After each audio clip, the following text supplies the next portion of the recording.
हाँ जी, क्या हाल चाल है आप लोग के? ठीक ठाक है? आप लोग खैरियत से हैं? बड़ी इंटरेस्टिंग मतलब टॉपिक्स है यार आज, मतलब जिस पर हम बात करेंगे। और सबसे पहले तो एक चीज़ मैं यहाँ पर क्लियर कर दूं कि जो एक मेरे चैनल के फॉलोअर है, उन्होंने कमेंट किया कि आप इतने सीनियर जर्नलिस्ट हो के आप बार बार अपने बातों में यार यार यार का जिक्र करते हैं, तो अच्छा नहीं लगता। I agree with you. और डेफिनेटली एक आदत बन जाती है तो आदमी बोलता है वैसे। लेकिन I will be very careful in future because you are right कि when you are a senior journalist then you have certain responsibility that you have to live up to. बाकी तो जैसे मैंने कहा ना कि इंटरेस्टिंग टॉपिक्स। अब एक तो इशू ये है कि आज अफगानिस्तान क्रिकेट बोर्ड ने एक टेंटेटिव शेड्यूल रिलीज़ किया कि वो 3 T20 मैचेस खेलेंगे इंडिया से दिल्ली में अरुण जेटली स्टेडियम में। और जो पहला मैच है वो 13 सितंबर का उन्होंने बताया है, ठीक। और उन्होंने कहा कि जी ये हमने अप्रूवल लेके जो है इसको शेड्यूल को रिलीज़ किया, मीनिंग कि इंडिया ने बीसीसीआई ने ओके किया उसको। अब मसला ये है कि जो इंडिया ने बांग्लादेश जाना है वो टूर ही पहले से लेके 13 सितंबर तक का है। जो आसार लग रहे हैं वो यही लग रहा है कि शायद बीसीसीआई अपनी टीम ना भेजे बांग्लादेश खेलने के लिए, क्योंकि इस बात सिर्फ क्रिकेट की नहीं है, बात इधर जो है वो पॉलिटिकल इश्यूज इसमें इन्वॉल्व हो चुके हैं। और हालांकि बांग्लादेश गवर्नमेंट ने और बांग्लादेश क्रिकेट बोर्ड ने ये बार बार कहा है कि जी हम प्रेसिडेंशियल लेवल सिक्योरिटी प्रोवाइड करेंगे इंडिया को, इंडियन टीम को, अगर वो आके ये मतलब 3 1 डे और 3 T20 मैचेस खेलते हैं बांग्लादेश में। उन्होंने तो पूरी एश्योरेंस दी the Bangladesh government wants the tour to happen. लेकिन the way the BCCI has kept quiet on this issue, the way there has been nothing from the Indian government. वैसे तो इंडियन गवर्नमेंट कभी बोलती भी नहीं है इन मामला पे, लेकिन बीसीसीआई ने जिस तरह इस पर खामोशी इख्तियार की हुई, उससे लग यही रहा है कि यार इरादा है नहीं बीसीसीआई के अपनी टीम को भेजने का। और शायद उसकी एक वजह ये भी है कि जेन्युइन सिक्योरिटी कंसर्न्स होंगे, क्योंकि जो अभी ये मुझे जो पता चला है, मतलब एक जो इंडिया में वेल इन्फॉर्म्ड एक स्पोर्ट्स का बंदा है, उसने कहा कि यार विल भाई ये जो मतलब अभी ये इंसिडेंट हुआ था, शेख हसीना वाजिद ने जो एक ऑनलाइन मतलब बातचीत की थी, foreign correspondents of south Asia कोई बॉडी है उनके बंदों के साथ, फिर उसमें शकीबुल हसन भी शामिल हुआ। तो उसके बाद जो रिएक्शन आया बांग्लादेश में, शकीबुल हसन के घर को पे हमला कर दिया जो करके, कह लें कि वो उसके बाद से जो है अब बहुत बीसीसीआई भी डाउटफुल है कि अश्योरेंस तो मिल रही है सिक्योरिटी की, लेकिन क्या वो सिक्योरिटी हमें लड़कों को प्रोवाइड की जा सकती है नहीं की जा सकती है। इसलिए क्योंकि अगर अवाम कुछ और सोच रही है, गवर्नमेंट कुछ और सोच रही है, तो फिर बड़ा मुश्किल हो जाता है। तो it seems very unlikely that this tour will go had, and I would put it this way state it's a combination if this happens कि बांग्लादेश नहीं आता इंडिया खेलने के लिए और अफगानिस्तान से स्टेट सीरीज़ खेल रहा है वो, तो यार सीधी सीधी बात अगर आप देखें तो जो क्रिकेट सिक्योरिटी वगैरह वो अपनी जगह, लेकिन सियासत है टोटल और कुछ भी नहीं है। इसलिए क्योंकि Afghanistan has been in India's कैसे बोलते हैं camp for a long while now, ठीक। डिस्पाइट द फैक्ट कि जो मतलब उनका जो उनकी जो इमरजेंस थी एज अ मतलब cricket player, top cricket playing nations, उसमें पाकिस्तान का बड़ा रोल था, लेकिन they never had good relations with Pakistan in that sense. Their relations with India are much better in cricket and even otherwise. Bangladesh से Indian government नाराज़ है क्योंकि जिस तरह से शेख हसीना वाजिद के खिलाफ अपराइजिंग हुई, फिर उनको भागना पड़ा इंडिया, और फिर जो इंटरम गवर्नमेंट आई थी वो उनका जो स्टांस था इंडिया को लेकर, इंडिया बांग्लादेश रिलेशंस को लेकर, तो मुझे लग रहा है कि पॉलिटिकली अब जो है बांग्लादेश को सज़ा दी जाएगी भाई, और दी जा रही है। और ये भी बताया जा रहा है कि जो हमारे दोस्त हैं, आई मीन मीनिंग अफगानिस्तान, उनको हम रिवॉर्ड करेंगे। नुकसान बहुत पहुंचेगा बीसीसीआई को इस टूर के ना होने से, कोई इसमें शक नहीं। क्रिकेट को नुकसान पहुंचेगा, because I think the Bangladesh team deserve the series against India. But at the end of the day यार बात हुई है कि बांग्लादेश, अब ये भी है ज़रूर कि इंडियंस इस बात पे भी खुश नहीं, बीसीसीआई इस बात पे भी खुश नहीं था लास्ट ईयर भी, जब ये सारा वर्ल्ड कप का सिलसिला चल रहा था कि बांग्लादेश और पाकिस्तान के दरमियान कुछ ज़्यादा ही भाईबंदी चल रही थी। लेकिन मैं बांग्लादेश क्रिकेट बोर्ड को यही कह सकता हूँ कि देखो यार, पाकिस्तान ने भी सर्वाइव किया ही है। आप मतलब 2011-12 से पाकिस्तान इंडिया से बायलैटरल सीरीज़ खेले बगैर किसी न किसी तरह सर्वाइव कर ही रहा है। तो आप भी सीखो भाई अब सर्वाइव करना, सीधी सी बात है। क्योंकि मुझे नहीं लगता कि मतलब ये टूर होगा, हो गया तो बहुत बड़ी बात होगी।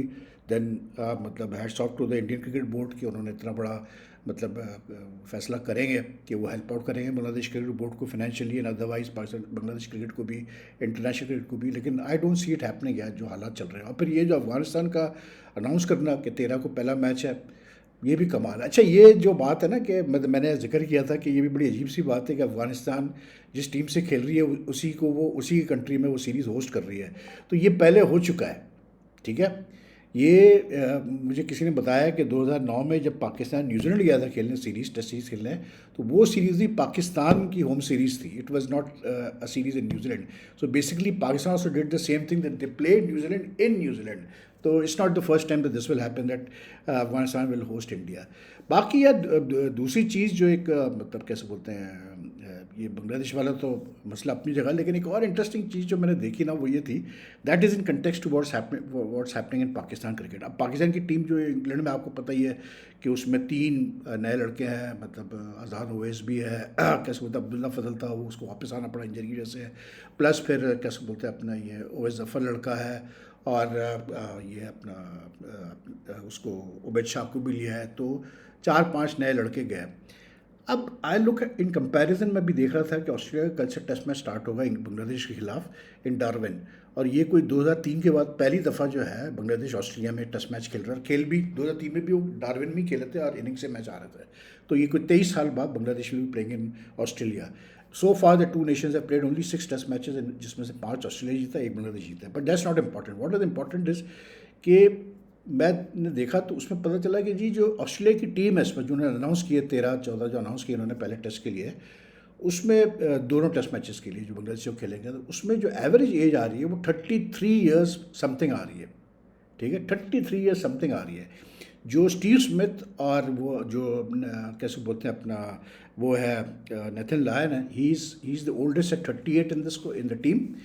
Then follow Scott Boland and Steve Smith at 37 years of age, both of them, and they don't look anywhere physically और वैसे जो खेलते हैं कि 37 years old के हैं। उसके बाद फिर मिचेल स्टार्क 36 का है। यानी कि जो 13 मेंबर स्क्वाड जो ऑस्ट्रेलिया अनाउंस की, उसमें एक प्लेयर है सिर्फ कैमेरॉन ग्रीन जो कि 30 साल से कम का है, वो इज़ 27 years old, और the rest all either 31 years और मोर देन 31 years old, ठीक है। अब दूसरी तरफ हम पाकिस्तान को देखते हैं कि हम बात करते हैं future future future future future, नए लड़कों को लाओ, ये करो वो करो। See what it proves is that it's very अच्छी बात है कि आप फ्यूचर की प्लानिंग करें, लेकिन आपकी टीम में, टेस्ट टीम की मैं बात कर रहा हूँ खास करके, वाइट बॉल टीम में तो चले ऑस्ट्रेलिया भी आगे पीछे करता है, लेकिन टेस्ट टीम में ना ऑस्ट्रेलिया कभी आगे पीछे नहीं करेगा, कभी उन्होंने किया नहीं है। यही माँ सिवा इंजरीज की वजह से या रेस्ट किसी प्लेयर को दिया हो, यही बॉलिंग अटैक उनकी काफ़ी अर्से से चल रही है। आप कैसे बोलते हैं कमिंस की, हेजलवुड की, स्टार्क की और बॉलैंड की, और फिर ये नेथन लायन वगैरह की। दे जो माइकल नासिर था वो तो इंजर्ड हो गया बिफोर दिस टेस्ट सीरीज़, लेकिन stability, continuity in selection, having faith in the same group of players for test matches is the key to success for any team. आज ऑस्ट्रेलिया अगर टॉप पे बैठा हुआ है, या लास्ट उन्होंने फाइनल खेला वर्ल्ड टेस्ट चैंपियनशिप का, इवन साउथ अफ्रीका ने अगर जीता last world test championship final, South Africa भी यही है, regardless of the age group, उन्होंने भी एक स्टेबिलिटी रखी अपनी टेस्ट टीम में। Pakistan biggest problem I think in the test arena is that we don't have stability in the team. We keep on changing players, कभी एक में ड्रॉप कर दिया फिर खिला दिया। हमारी बॉलिंग अटैक जो है वो चेंज होती रहती है, स्पिनर्स चेंज होते रहते हैं, बैट्समैन चेंज होते रहते हैं, जिसकी वजह से ये जो मतलब एब्सेंस ऑफ स्टेबिलिटी और कंटिन्यूटी है, इसकी वजह से प्रॉब्लम हुआ है। क्योंकि 33 ईयर्स की जिस टीम की एवरेज एज हो यार, आप सोचें कि उनकी क्या मतलब वो है, क्या कहते हैं अपना फिलॉसफी है about playing test cricket. And I think Test cricket is all about the fact that the more you have played Test cricket, the more useful you to your experience matters a lot in Test cricket, which is why Australia stick. And then they have been successful. This same group of players have been successful for a long time, which is why they stick to this same team. So I think Pakistan को भी अब थोड़ा बहुत इस चीज़ के ऊपर देखना पड़ेगा कि आगे चल के अब जो है ना ये अदली बदली और ये अब बहुत कम करना पड़ेगा। Stick to the same group of players and let's hope for the best कि जितना खेलते जाएंगे ये ज़्यादा इंप्रूव करते जाएंगे। बाकी एक ये इशू आया है अभिषेक पोरल का, जो बैट्समैन है, यंग बैट्समैन है दिल्ली कैपिटल्स का, he became famous through the IPL. इसका केस बिल्कुल मुझे याद, केस क्या है कि जी एक लड़की ने कोई स्टूडेंट उठा, उसने ये इल्ज़ाम लगाया कि इसने उसके साथ अफेयर चलाया, उसको शादी की झांसा दिया, उसके साथ सेक्सुअल रिलेशंस बनाए, उसके बाद उसको गोस्ट कर दिया, और फिर उसने जब कांटेक्ट किया तो तड़िया लगाई, उसको थ्रेटन किया, यूँ करके। तो he has been arrested on the orders of the high court, ठीक। एग्जैक्टली यही चीज़ हुई बाबर आजम के साथ भी हुई थी, अगर आपको याद होगा कुछ साल पहले, कि उस लड़की ने भी, उस खातून ने भी यही इल्ज़ामात लगाए थे डिट्टो बाबर के ऊपर भी।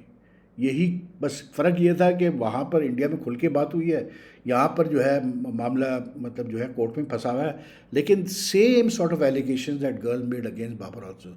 ये फ़र्क होता है यार, मतलब सीधी सी बात है कि एक अगर इतना बड़ा इशू खड़ा हो रहा है ना, तो उसका रेजोल्यूशन होना बहुत ज़रूरी होता है सोसाइटी के यही नॉर्म्स हैं।